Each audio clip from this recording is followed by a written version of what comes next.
And that breaking news coming out of spring where several fire and hazmat crews responded to a chemical leak at Six Flags Hurricane Harbor Splashtown. Look, what began as a fun family day has turned into very much a nightmare for many families. We're told at least 34 people are undergoing decontamination. Now, KPRC2's Bill Barajas live at Splashtown and has the very latest. Bill? Well, the parking lot here has been mostly evacuated. The park closed for some time. When we first arrived, folks here, visitors to the park and lifeguards were all being evacuated in all different directions. Now, I want to give you a look right now at what the scene looks like. Most of the people here are part of the official response to the chemical leak, which we're told is a mixture of bleach and sulfuric acid. Multiple agencies are here on scene. Now, we're told around 60 people were affected. 26 people were taken to the hospital. 39 refused transport, but all of them were decontaminated before being allowed to leave the park. Now, officials say most were experiencing minor skin irritation and respiratory issues. The situation starting, we're told, in the kiddie pool area when a lifeguard became sick with respiratory issues. Shortly after, more and more people became sick, including children. We spoke to one family who had just been through that decontamination. Yeah, it's burning. Like, even just holding, like, the items we were getting out of lockers, just cleared, they were clearing us out. Even as I was holding the items, I just felt like burning everywhere. My hands and my legs. And even washing, they had us rinsed. And I said, well, why do I still keep burning? Lots of ambulances here. We had about 36 people go to sign forms to say that they felt okay enough to walk away, but over 20 folks transported to all kinds of different hospitals. 15 people were transported via ambulance bus to Memorial Hermann downtown. We had one pregnant woman who's believed to be in labor who was also transported, and a child was the most serious case. He was transported to Texas, or she to Texas Children's. And just a scary situation for a crowded park full of visitors hoping to enjoy the weekend. Now, we're told water samples and air samples have been taken. We're told all levels appear to be normal at this time. We're also told that the park, Six Flags Splashtown, will be closed for some time now under a closure order, which was given by the Harris County Judge, Lena Hidalgo, who you just heard talk. She says that Six Flags has not objected to the closure. They have agreed. We will continue gathering details and pass those along to you as this is a developing story. Live in Spring, Bill Barajas, KPRC 2 News. All right, Bill, thank you for the updates.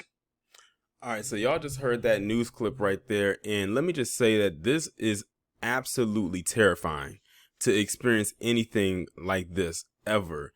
And you think that you're going for a good family outing, or a good friend outing, or a date, or whatever the case may be, to an amusement park, no harm, no foul, and then this happens. This is like one of the last things anyone would expect for something to happen to them at any given point at a place like this.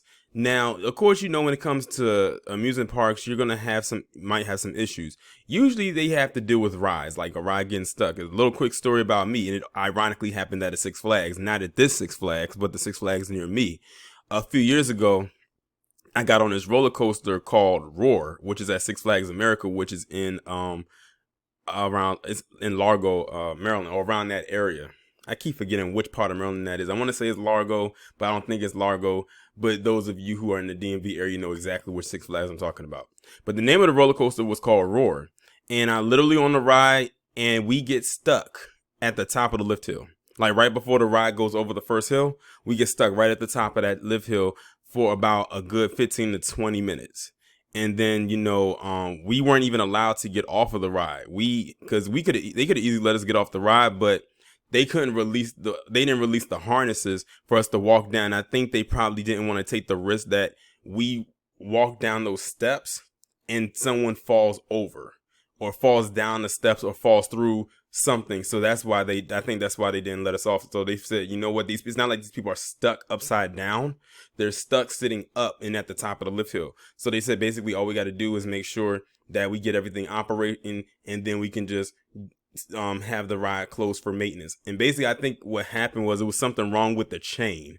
I don't know what it was, but in that moment, I literally thought of one movie and one movie only, and that was Final Destination 3. Every time a ride gets stuck somewhere, I think of that movie. As a matter of fact, there was a live Instagram live video I was watching yesterday of somebody who went to Hershey Park and they got stuck on the ride. Ironically though, they got stuck at the end of the ride. Like their ride got stuck right before it comes back into the launch station. So theirs wasn't as bad. I'd rather get stuck there than at the beginning of the ride or somewhere in the middle of it. And then you had an incident that happened with the Six Flags in New Jersey, which is like one of the best Six Flags ever, that where the roller coaster El Toro. Now that one was scary because they said that the one of the cars got derailed. Basically, I think it detached from the rest of them, and the one of the wheels popped off. So that's scary. That's scary enough, and that really does remind you of Final Destination 3 because that's how that happened. If you saw the movie, you know exactly what I'm talking about. And this is such a shame because El Toro is like one of the best roller coasters in America right now, hands down. Anybody who has been on that roller coaster knows exactly what I am talking about. So I just wanted to throw that out there when it comes to like these horror stories that can come out of amusement parks. But this one right here is very different because you don't hear this happening every day. Like I gave you multiple examples of ride malfunctions, but you rarely ever hear of a leak, a chemical leak at that happened at this park. And they said like it literally got on people's skin, you know, caused skin irritation. People's skin was burning. Some people had respiratory issues where they couldn't breathe properly and all types of stuff like that. And they said they started with one lifeguard and then it just spread. At that point, they would have had no other choice but to shut down the rest of the park for the entire day, for a few days to be quite honest, because you're talking about a chemical spill. It's not a malfunction of a ride where if one ride is affected, it doesn't affect the rest of the rides. This chemical leak or spill affected, it says 60 people got sick. That's a lot of people when you put it into perspective. Sure, thousands of people visit the parks every day, but 60 people out of that 1,000 from a chemical spill or a chemical leak is nothing to take lightly. Because again, at the end of the day, you're dealing with a chemical agent. And then when they explained what it was, it's probably best that they did, you know, act accordingly and shut down the park. Because, you know, they said one of the victims was a pregnant lady who went into labor. And that's not good for her, considering she's carrying life.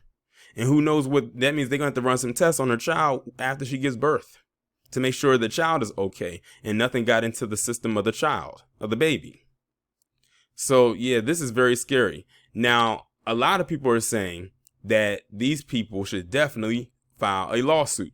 I wholeheartedly agree. However, if you were one of the people that signed a waiver, not a waiver, but a release form to speak to the press, you probably won't be able to sue or get a lawsuit. So my best bet is this: don't talk to anybody until you get a lawyer present and some papers drafted up so you can get paid for pain and suffering. But I want y'all to let me know down in the comments, have you ever dealt with any type of ride malfunction at an amusement park? I don't want to ask if you ever dealt with something like this because I don't want to believe that you actually did. It could be possible, but I don't want to believe that. But let me know down in the comments, have you ever been stuck on a ride before? It doesn't even have to be a roller coaster. It could be any ride, but have you ever been stuck? Just let me know. What was that experience like for you? I know it was probably scary because for me being stuck at the top of a lift hill for a ride, even though we weren't stuck in the middle of the ride, thank God, it was still scary enough because you're at the top of the hill. And that was a pretty high hill that we were stuck at. So y'all let me know what y'all think and I'll talk to you in the next one.